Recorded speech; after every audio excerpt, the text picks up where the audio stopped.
اما زن گیره و زنش به حیا باشه چی؟ اما زن گیره و فرزندای به تربیه برو. یگانه چیزی که دنیا را برای ما لعنتی میکنه کبر بده. انمی کبر حرمت نمیکنه، پدرش حرمت نمیکنه، بین اکا و دادرگی و قهرگی مندازن و تفریقه میشوند. هممون شاهدی صحنه بعد ما میگذاریم نزدیکی به دنیای آخرت یا دنیای دیگه ما را منتظره. این ده اون نزدیکه با واسطه این موجه من بینن، من فهمن تو کیی، این دارم وی دارم، محبس کردن ها، سر کردن ها. هم یکی از اخلاق های رذیله این دوست داشتن دنیا ہے. بزرگان میبیارن کدام دنیا؟ یکی از اخلاق های رذیله این دوست داشتن دنیا ہے. دنیا آدم به اخلاق رذیله برده میرسونه. کدام دنیا؟ ما دو نمود دنیا دوستداری داریم: دنیا دوستداری بلاغی و دنیا دوستداری ملعونی. دنیا دوستداری بلاغی همون دنیا دوستداری را میگن که آدم زن میگیره، زنش دوست میداره، خاندار میشه، صاحب فرزند میشه، نبیردار میشه، عائله میکنه، خانه میکنه، باغ میکنه، از خودش یک چی میراث میمونه. این حلاله. اما زن گیره و زنش به حیا باشه چی؟ اما زن گیره و فرزندای به تربیه بروره چی؟ اکنون لعنت میفهمه کو فرزند و نبیره بعد از وی چیزی بد مونه، از همون زنگیریش به جایی که با یک بار دوستی شوه و معامله شوه و عائله داری شوه و خیش اقربا داری شوه و اکداری و دودرداری شوه، با هستن که برعکس اینه با همین نمیشوه. آدم زن میگیره، از وی فرزندای بد به دنیا میبیو، از وی دخترای بد به دنیا میبیو، زن میبیو مادرش حرمت نمیکنه، پدرش حرمت نمیکنه، بین اکا و دادرگی و قهرگی مندازن و تفریقه میشوند. هممون شاهدی صحنه ها بسیاریم. این گونه دنیا دارش لعنته.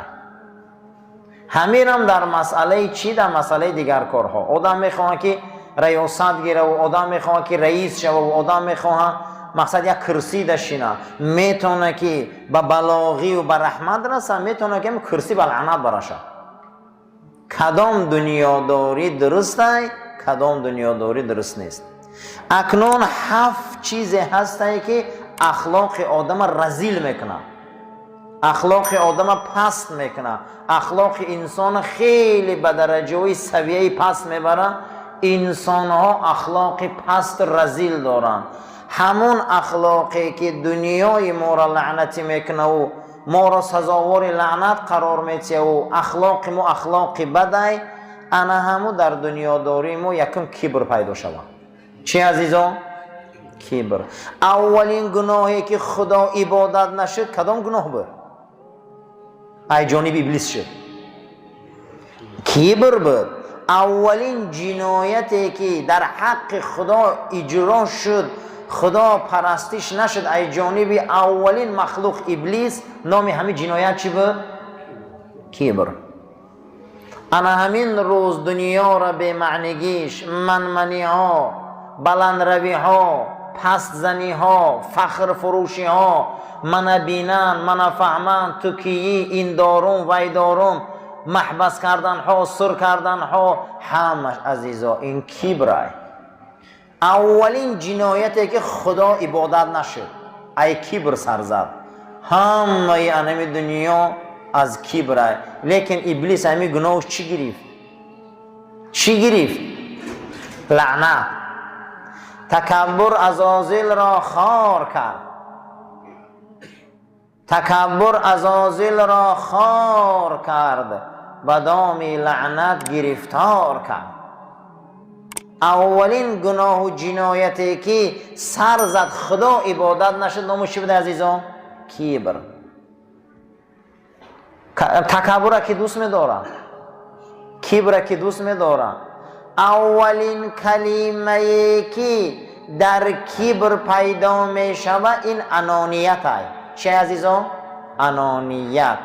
شیطان گفت که انا خیر منه، من از آدم بهترم.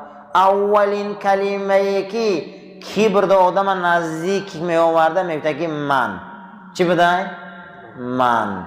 همین منی ها تکبر بیدار میکرده. اولین کلمه که شیطان میگه من. ابلیس این امری منه یوخی، عزازیل امری منه. میگه نه من ایوه خوبم. اولین کلمه‌ای که ما را با انا همین منی ها، انانیت، منی ها، من همین من که گفت لعنتی شد.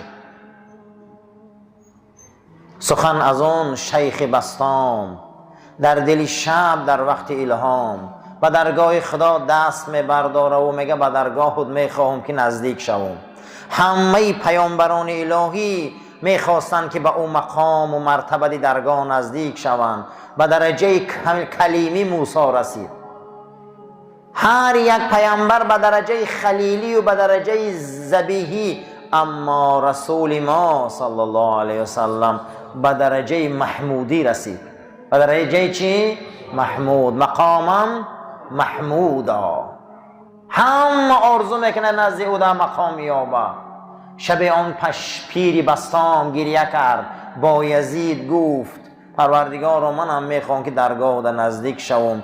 در کفتم، گفت کیستی؟ گفتم من. گفت جای من گواه نیستی، جا خطا کردی.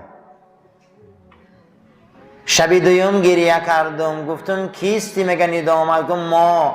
گفت جای ما گواه نیستی، جا خطا کردگی.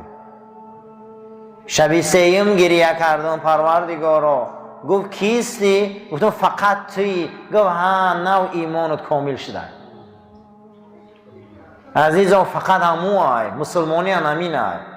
خشا به حالی آدمه که این عقیده را داشته باشه. گفت که همش توی. تکبر عزازیل را خار کرد. کبر چیزی بده. یگانه چیزی که دنیا را برای ما لعنتی میکنه کبر بده. انمی کبر پیدا میشه، دنیای بیچارم گناه نداشته. یک دنیا از دنو گرفته به معنای ادنا. دنیا دنو به معنای چی بده؟ پستی. یک معنیش به معنای چی می اومده؟ پستی. اگر اینمی عملات داده میشدی دنیا پست میشدی. یک نام دنیا به معنای چی بده؟ پستی. میگن دنیا پرستو. این دنیا که در وفا کرده، من دنیا را سرزنش میکنه. نه دنیا را سرزنش نه، انا این خصلت آقا دنیا سرزنش میشود. یک نام دنیا به معنای چی بوده؟ قرب، نزدیکی. چی نزدیکی؟ یعنی اندک بعد ما میگذاریم نزدیکی به دنیای آخرت، یا دنیای دیگه ما را منتظره. این در اون نزدیکه، با واسطه این ما اوجا میگذاریم بریم.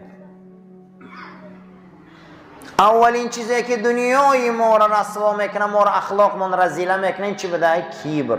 اولین جنایتی که خدا پرستش نشد از جانب مخلوقاتش این کبر بود. از منمنی، تکبری، منمنی در حق خدا از عزازیل اجرا نکرد. امروز چقدر همونجا یک کودک که گیره دویم سیم خانه بریم را همون گیریم بریم خلال رساندسته. دویمین چیزی که عزیزا برای ما و شما ای دنیا ما رسوا میکنه و پست میکنه و ما اخلاقی رذیله پیدا میکنیم، نام او هست حرص. نام او چی عزیزا؟ حرص. چه گناه بود که آدم و حوا اجرا کردن از بیش بیرون شدن؟ چی بودو؟ حرص. چی بود؟ حرص. این چشمی تنگ دنیا دارا یا قناعت پر کند یا خاکی گور. حضرت آدم تمام نعمت بهش در اختیار شد، با می بیایه همه درخت چقه می شود. آخه در برابر یک حرام چند حلاله. حضرت آدم چه بهش بیرون میکنه؟ حرص. ما را فقط از بهش بیرون چی میکرده؟ حرص.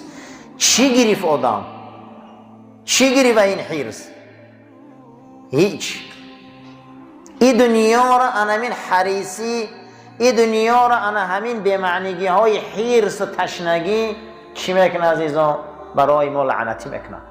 این همین حریص. چار حریصی چیزی بده. این دنیا را تنگ شدناش، جنگاش، امروز بدبینیاش، لعنتی شدنها، همه کارهای جنایتی که هیچی بعدی اوما نمیگیریم، این هیرسه. نامش عزیزان هیرس.